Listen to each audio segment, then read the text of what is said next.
Hello everyone. देखते हैं हम ब्रेन टीजर का सेकंड पार्ट देखते हैं। Class 8 brain teaser, chapters name direct and inverse variation. So पहला हमारा क्वेश्चन है यहाँ पे, यल वेरीज डायरेक्टली। मीन्स यहाँ पे क्या देख रहे हो कि यल और एम के बीच में कैसा रिलेशन, डायरेक्ट वेरिएशन है। डायरेक्ट वेरिएशन होता है तो हम ये जानते हैं कि दोनों का डिवीजन जो होता है, डिवाइड करते हैं तो हमें ये क्या देता है, कांस्टेंट देता है। तो ठीक, अभी हम देखो एल वेरीज डायरेक्टली एसएम, तो और आगे क्या दिया है, एल की वैल्यू दिया है, एम की वैल्यू दिया है। ठीक है, तो हमें लिखना क्या है, L is equal to 5, so M is equal to 2/3। तो find L when M is equal to 16/3। तो एम की वैल्यू 2/3 दिया है और फिर एम की वैल्यू कितना दिया है, 16/3 दिया है। ठीक है, तो यहाँ पे हमने क्या किया, एल लिया, एम लिया। ठीक, एक टेबल बनाया। इस टेबल में हमने फिल कर दिया, एल की वैल्यू कितनी थी, 5 थी, तो एम की वैल्यू कितनी है, 2/3। एल की वैल्यू अगर निकालना है, मान लिया L1 है, तो एम की वैल्यू कितनी यहाँ पे दिया है, 16/3। अब चूँकि एल और एम के बीच में कैसा रिलेशन है, डायरेक्ट का है, तो हमें कंडीशन पता है कि when L and M are in direct proportion, then divide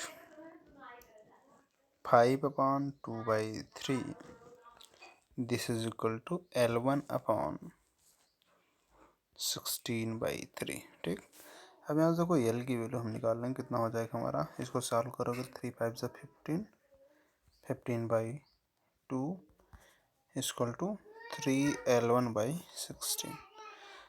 ठीक है, अब यहाँ से हम देखो क्रॉस मल्टीप्लाई करके L1 की वैल्यू निकाल लेंगे। तो 2 3 6 L1 बराबर 15 × 16। तो 2 3 6 L1 इज इक्वल टू 15 × 16। तो L1 बराबर कितना होगा, 15 × 16/6। 3 5 जा 3, 2 जा 2, 8 जा 8, 5 जा 40। तो इसका मतलब एल की वैल्यू हमारी कितनी आ गई, एल बराबर 40 आ गई। ठीक है, ये हमारा आंसर हो गया। अब यहाँ पर नेक्स्ट वाला क्वेश्चन देखते हैं।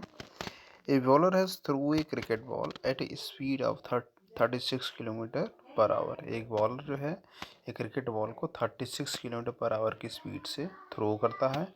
आगे बोला जा रहा है कि how long does this ball, मतलब वो बॉल कितना टाइम लेगा, take to travel a distance. अगर 20 मीटर का डिस्टेंस से ट्रेवल करना हो तो कितने टाइम में पहुंचेगा बैट्समैन के पास।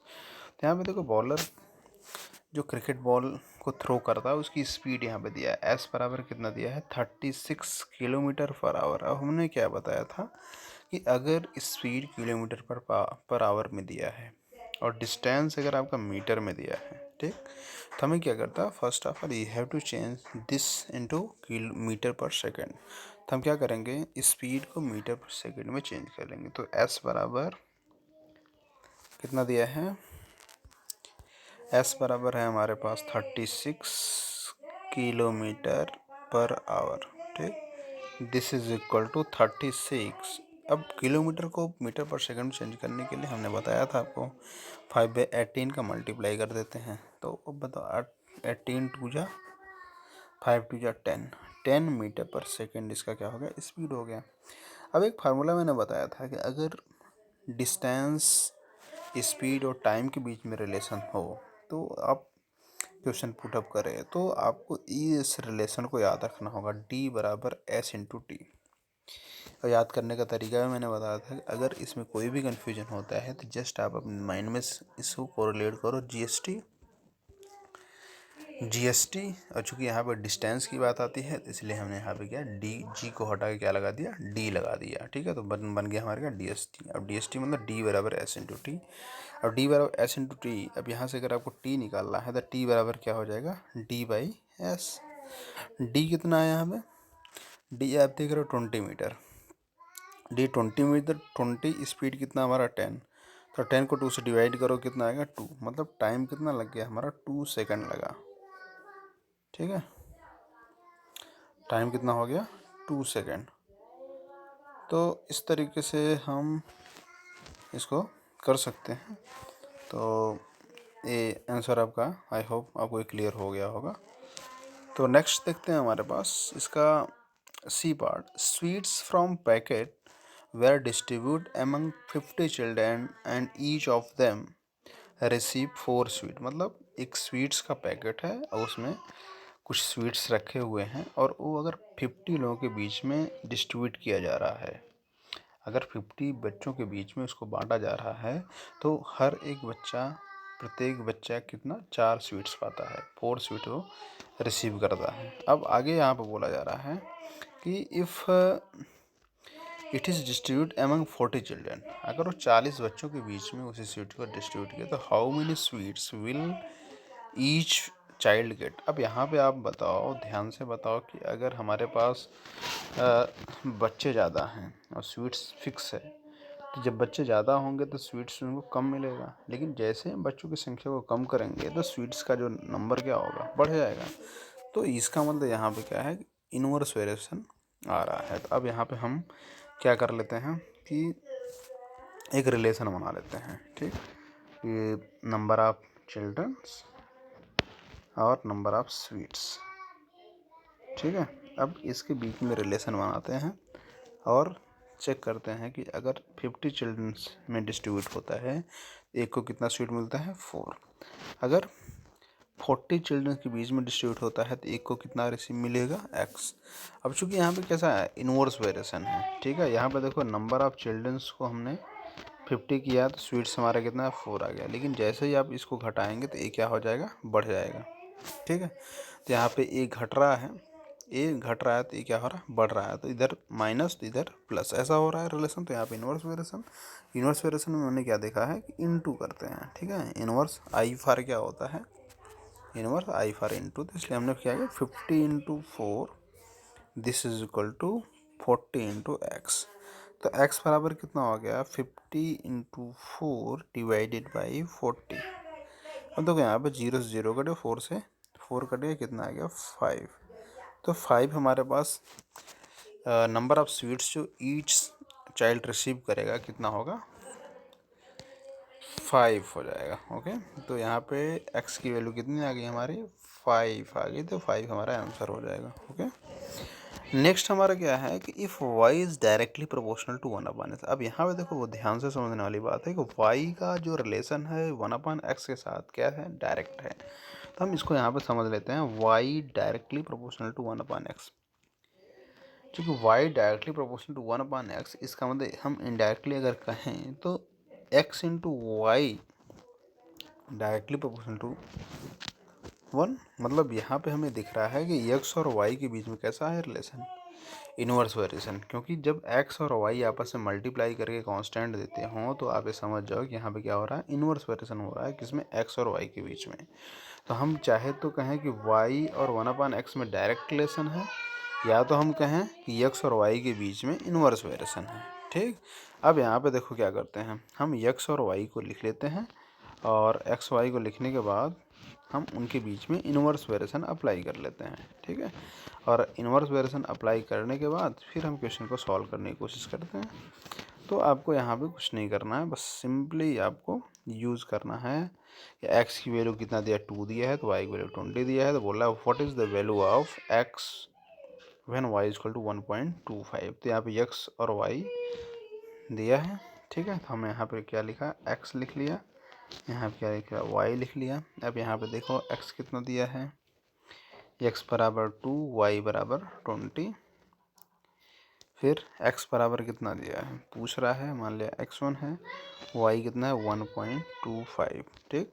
क्योंकि x और y के बीच में हमने क्या अभी अभी प्रूफ किया कि इनवर्स वेरिएशन है। तो इनवर्स वेरिएशन है जिसका मतलब 2 इंटू 20 इक्वल टू क्या है, इज इक्वल टू हमारे पास है x इंटू 1.25, ठीक है।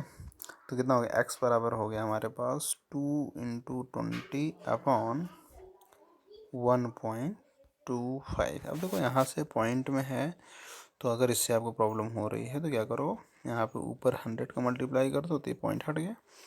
अब देखो ये 5 से 25 से कट जाएगा, 25 4 जा और 25 5 सा, फिर 5 4 जा ये कितना हो गया हमारे पास, मिल गया क्या 25 4 जा 100, 4 4 जा 16, 16 2 जा 32।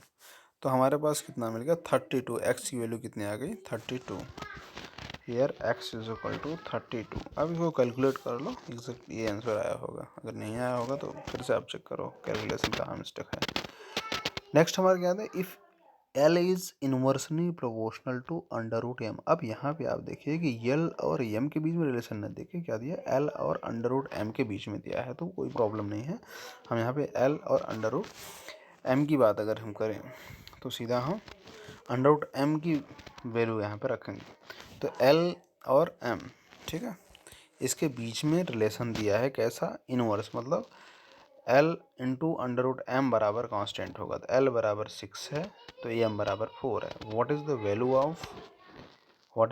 Of M when L is equal to 4। अब यहाँ पे देखिए जो भी चीज़ दिया है आप इसको ध्यान से आप देखिए, ठीक है।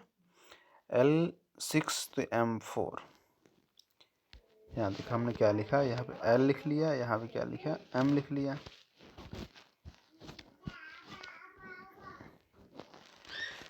जेल यहाँ पे M ना हो कि क्या अंडर रूट M, ठीक। तो L की वैल्यू कितनी दी है, L बराबर 6, ठीक। तो M बराबर 4। जब M बराबर 4 तो अंडर रूट M बराबर कितना होगा, अंडर रूट 4 इक्वल टू कितना हो गया हमारा 2। फिर L बराबर कितना हमारे पास है, L बराबर 4, L बराबर 4। तो क्या हमें चाहिए, M चाहिए। तो मतलब हमें यहाँ पे क्या मिल रहा है, K मान लिया, ठीक है। मतलब जो K आएगा वो किसकी वैल्यू, अंडर रूट M की वैल्यू आएगी, ध्यान रखें। क्योंकि L और अंडर रूट M के बीच में कैसा रिलेशन है, इनवर्स रिलेशन है। इसका मतलब क्या हो जाएगा कि 6 इंटू 2 इक्वल टू 4 इंटू के। या के बराबर कितना हो गया हमारा 6 इंटू 2 अपॉन 4। देखो यहाँ पे 2 1 जा 2, 2 2 जा 4, 2 3 जा। तो के बराबर यहाँ पे कितना मिल गया, के बराबर मिला हमें 3। और के चूँकि किसकी वैल्यू है, ये अंडर रूट M की value, this is under root M। मैंने क्या बताया, जो के की वैल्यू आएगी किसकी वैल्यू आएगी, अंडर रूट M की है। तो अंडर रूट M बराबर क्या है हमारे 3। तो अंडर रूट M को हटाना है तो क्या करो, स्क्वायरिंग बोथ साइड, स्क्वायर करोगे दोनों तरफ तो क्या हो जाएगा ऐसा। अब किसी भी अंडर रूट का अगर स्क्वायर करते हो तो अंडर रूट हट जाता है, क्या आ जाएगा M बराबर 3 3 जा 9। इस तरीके M की वैल्यू कितनी आ गई, 9 आ गई, ठीक है।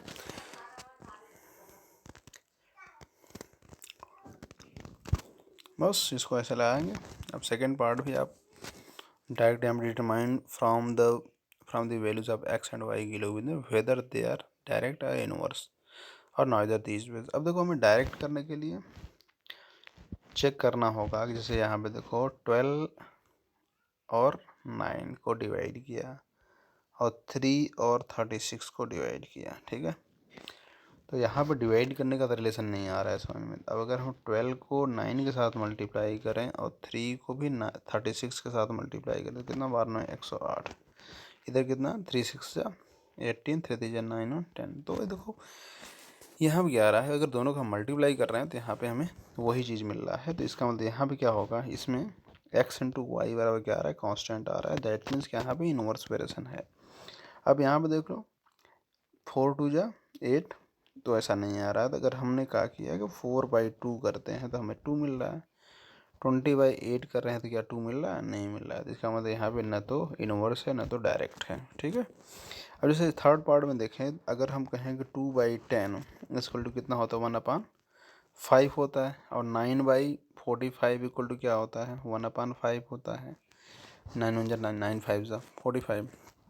यहाँ पे देख लें कि अगर हमारे पास आ रहा 3/15 आ रहा तो ये भी 1/5। तो यहाँ पे देखो डिवाइड करने पे रिलेशन मतलब x/y इक्वल टू क्या आ रहा है, कांस्टेंट आ रहा है। दैट मीन्स यहाँ पे क्या हमारा डायरेक्ट वेरिएशन है, ठीक।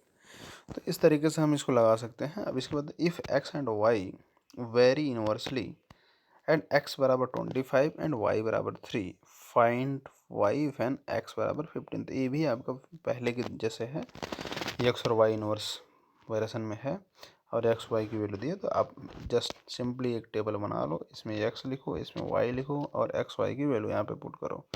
और कैसा ऑपरेशन दोनों में इन्वर्स है, तो यहाँ पे बोला है X and Y inversely and Y बराबर 45, 45 यहाँ लिख लो। एक्स बराबर कितना दिया है यहाँ पे 45 नहीं, एक्स बराबर 25 फिर वाई बराबर 3। ठीक, फिर बोला है कि व्हेन एक्स बराबर 15 तो वाई बराबर व्हाट, तो यहाँ पे वाई 1 मान लो। तो अब यहाँ पे इन्वर्स है तो यहाँ पे हम उसको इन्वर्स वेरिएशन की तरह से सॉल्व करेंगे। तो आप इसको पूरा कोशिश करिए, लग जाएगा।